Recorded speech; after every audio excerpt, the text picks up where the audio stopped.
Unmute yourself, Andy. Hi Frank, can you hear me? Andy, yeah, good. Come here. Good morning to you. Nice Sunday morning. Your questions long or his answers long? He talks shine legs off a donkey, mate. So we might as well just preview the Newcastle game while we're here, shall we? I just wanted to ask you about Thiago Silva, if I may. His first goal for the club. You made him captain at least until Jorginho came on, and the look of delight on his face when that goal went in just says a lot about him. And I just wonder if you could just talk to us about him, please. I know you spoke about him, but with reference to tonight. Yeah, I mean, I know the player he was when he came here because of the career he's had. You know, captain in a Champions League game in a final a few weeks before he came here. But his level of performance since he's been here, without much of a pre-season, but the influence he's had on the group, his individual performance, his persona, his preparation in between games, how he attacks training, how diligently he looks at opposition when we're having meetings. He wants to know, so I have a lot of conversations with him pre-game. He's been brilliant, Andy. I can't sort of say enough about him, really. And then he gets his goal today, which was obviously a very good goal, but made a big influence in the short time he's been out. And not bad for an old bloke.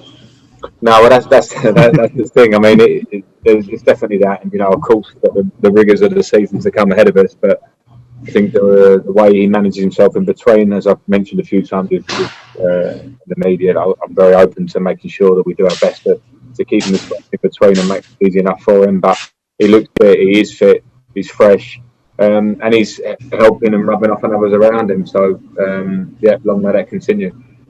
No, thank you. Hello, Frank. You had half, obviously, a new team out there today from the summer signings. I think we all thought it might take a little bit of time for everyone to settle and gel, but does it feel like something quite special might be brewing here? Yeah, I don't know. I mean, I'm not sure anybody gets time. Jump back a few weeks after Southampton, and people were looking at where we were at, and people are very quick to look at goals conceded or not getting the wins. I think people expected it to actually happen very quickly, if I'm honest, and I didn't. And we had some injuries, and we had the idea of people coming in and how can we work to get better very quickly. And I think now with the performance today, it's their best performance of the season for sure in complete terms. And we're in a good place, but the level that's been set by Liverpool and City in the last few years means you have to be in that good place every game and every week, and that's the gap that we have to close. So I certainly won't jump ahead of myself, albeit I'm very pleased with a lot of the signs from today. Hi Frank, thanks for your time. I was just wondering about how much the influence of Hakim Ziyech has already given you that extra edge. And just if you could talk about that a little bit, please. Yeah, I mean he's been he has given us an extra edge and a different threat. I've spoken about it before with him, but I think he's been out of football for a long time, so I think it's really impressive how quickly he's hit the ground running. He gives us a different style in terms of the left foot off the right side for us. Not something we've had much of in recent years. The ability to find the last pass or the last cross and make assists to break teams down that have a low block. I think we saw that today. We clearly saw that today. And his personality is rubbed off. I keep talking about personality. I think it's a huge thing in football. And the signings that we've brought in, a lot of them are bringing in a lot on and off the pitch. And that's important. And his confidence that he exudes and how much he wants to receive the ball and be the important player that makes that assist has been a big plus. I'm going to do two more, and then we're going to do a quick Mondays. Start with Ollie Hobart and then Mike Waters to finish this section. Hi Frank, congratulations on the win. I just wanted to ask you about Ngolo Kante. Obviously last season was such a frustrating one for him with the injuries. Having him fit and available for every game so far, has that felt almost like a new signing for you, because he's obviously such a crucial player to this team? Yeah, I mean, he played about 50% of the games last year when you add it all up, and that's a big loss for half the season, a player of his level.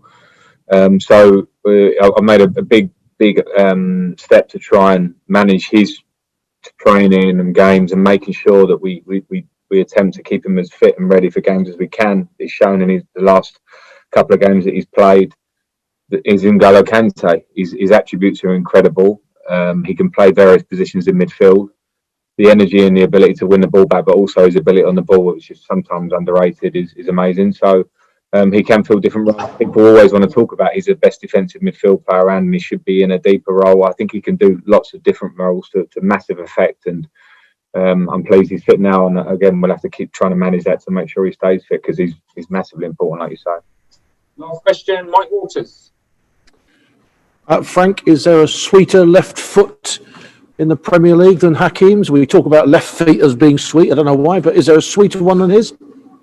Well, I don't know. There's some great left-footed players in the Premier League. Gareth Bale is been one of the best players, I think, in world football for the last 5-10 years, and I think he's back here now. And you see quality left-footed players, and there is something sweet about them. Generally, I think we always kind of think that as a cultured idea. When you see someone that can find a pass who's a lefty, we tend to see that. But he's brought a different element to our game. He sees the pass and has no fear to try to pass, even if he's missed the last pass, because he's trying to play game-changing passes regularly. But I think there's a lot of parts to his game. I wouldn't want to just lean on that, because I think his work ethic off the ball as well, and his work for the team means that he's a very complete player. So I expect a lot more to come from him. Okay.